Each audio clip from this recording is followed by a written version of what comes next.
Students, CrPC के अंतर्गत आज हम पढ़ रहे हैं समरी ट्रायल यानी संक्षिप्त विचार।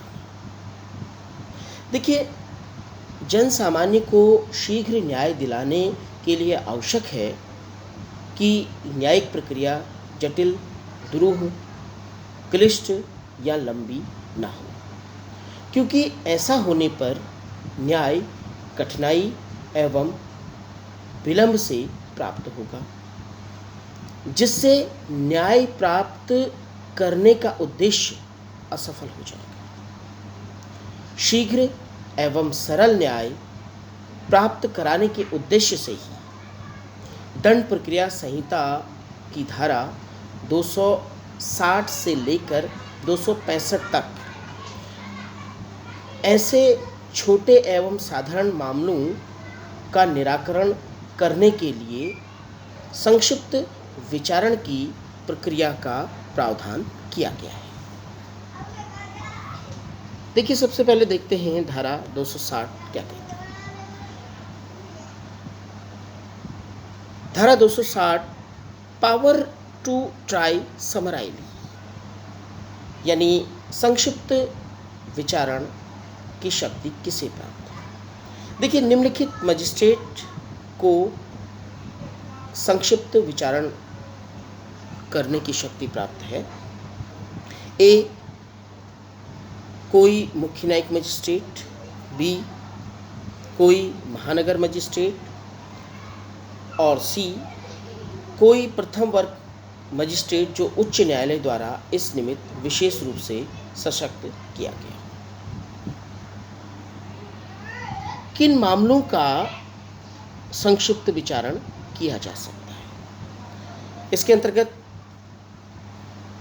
ए, वे अपराध जो मृत्यु, आजीवन कारावास या 2 वर्ष से अधिक की अवधि के कारावास से दंडनीय नहीं है, उनका संक्षिप्त विचारण किया जा सकता है। बी, भारतीय दंड संहिता की धारा 379, धारा 380, धारा 381 के अधीन चोरी का अपराध जहां चोरी की संपत्ति का मूल्य 2000 रुपये से अधिक नहीं है। सी, भारतीय दंड संहिता की धारा 411 के अधीन चोरी की संपत्ति प्राप्त करने का अपराध जहां ऐसी संपत्ति का मूल्य 2000 रुपये से अधिक नहीं है। डी, भारतीय दंड संहिता की धारा 414 के अधीन चुराई हुई संपत्ति को छिपाने या उसका व्ययन करने में सहायता करने का अपराध जहां ऐसी संपत्ति का मूल्य 2000 रुपये से अधिक नहीं है। ई, भारतीय दंड संहिता की धारा 454 और 456 के अंतर्गत आने वाले अपराध। एफ, ऊपर बताए गए अपराधों में से किसी का दुष्प्रेरण। धारा 260 का क्लॉज 2 क्या कहता है? देखिए, जब मजिस्ट्रेट को संक्षिप्त विचारण के दौरान यह प्रतीत होता है कि मामला ऐसा है जिसका संक्षिप्त विचारण किया जाना उचित नहीं है, तो वह मजिस्ट्रेट उन गवाहों को जिसकी परीक्षा की जा चुकी है उन्हें पुनः बुलाएगा एवं मामले की पुनः सुनवाई करेगा। Section 261 summary trial by magistrate of second class. कब द्वितीय वर्ग के मजिस्ट्रेट द्वारा संक्षिप्त विचारण किया जाएगा? देखिए, कहता है कि उच्च न्यायालय किसी द्वितीय वर्ग के मजिस्ट्रेट को निम्न अपराधों के लिए संक्षिप्त विचारण की शक्ति प्रदान कर सकता है,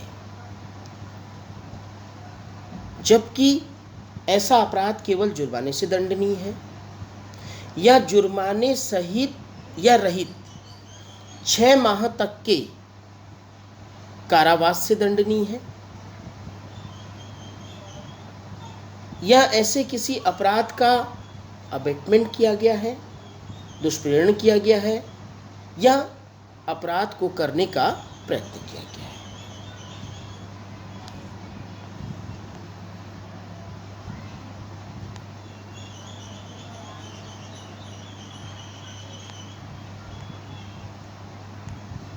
धारा 262 प्रोसीजर फॉर समन ट्रायल, संक्षिप्त विचारण की प्रक्रिया।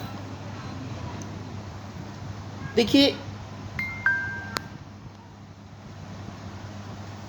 संक्षिप्त विचारण की प्रक्रिया का अनुपालन में संक्षिप्त विचारण में उसी प्रक्रिया का अनुपालन किया जाएगा जैसा कि समन मामलों के विचारण में किया जाता है। इसके अंतर्गत 3 माह से अधिक की अवधि के कारावास का दंडादेश नहीं दिया जा सकता है। यानी अगर किसी मामले का समरी ट्रायल किया गया है तो उसमें जो अभियुक्त को दंडादेश दिया जाएगा वो 3 माह से अधिक का नहीं होगा।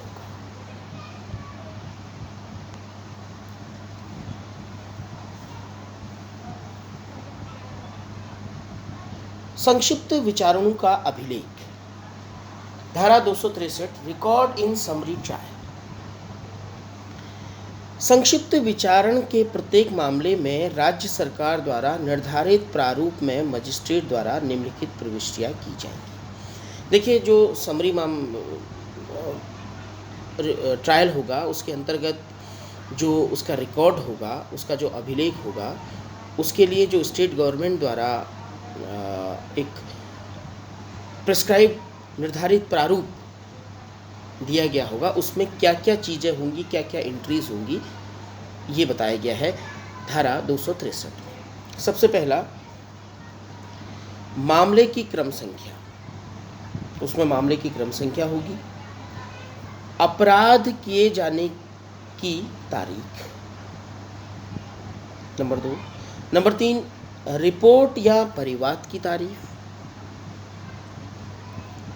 नंबर 4, परिवादी यदि कोई है तो।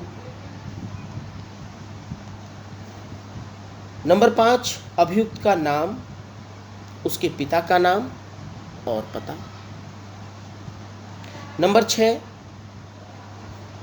वह अपराध जिसका परिवाद किया गया है एवं वह अपराध जो साबित हुआ है यदि कोई हो। और 260 धारा 260 की उपधारा 1 के खंड 2, 3 और 4 के अधीन आने वाले मामलों में उस संपत्ति का मूल्य जिसके बारे में अपराध किया गया है।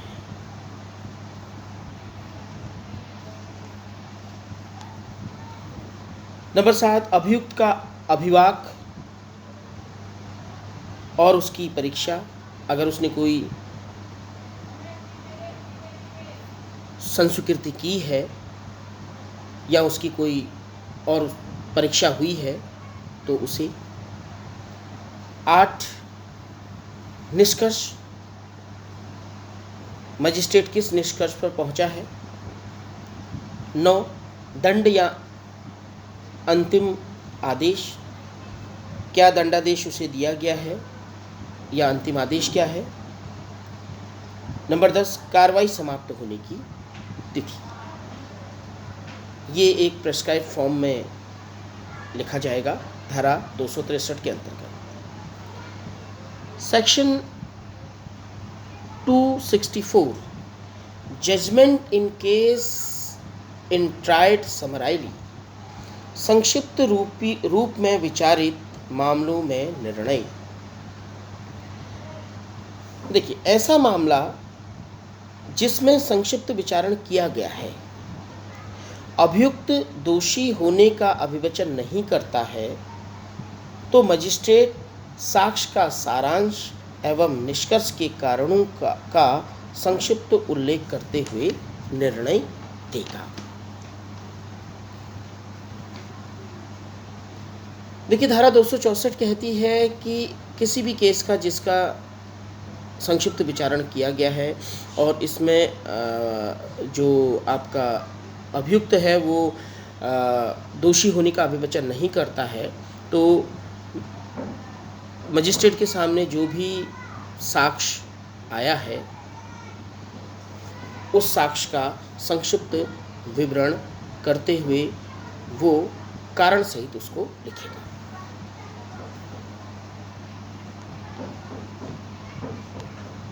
धारा 265 language of record and judgement. धारा 265 कहती है अभिलेख एवं निर्णय की भाषा।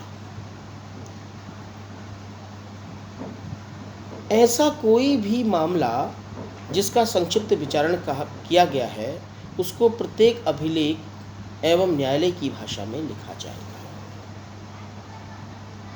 देखिए, every such record and judgement shall be written in the language of court. अर्थात मतलब कोर्ट की जो भी, उस न्यायालय की जो भी लैंग्वेज है, अगर उस न्यायालय में हिंदी भाषा का प्रयोग होता है तो हिंदी, इंग्लिश का प्रयोग होता है इंग्लिश, या किसी अन्य भाषा का प्रयोग होता है तो उस न्यायालय के मजिस्ट्रेट द्वारा जजमेंट और कोई भी अभिलेख जो उसके द्वारा लिखा जाता है वो उसी भाषा में लिखा जाएगा जिस भाषा का प्रयोग उस न्यायालय में किया जाता है। तो ये है संक्षिप्त विचारण। धन्यवाद।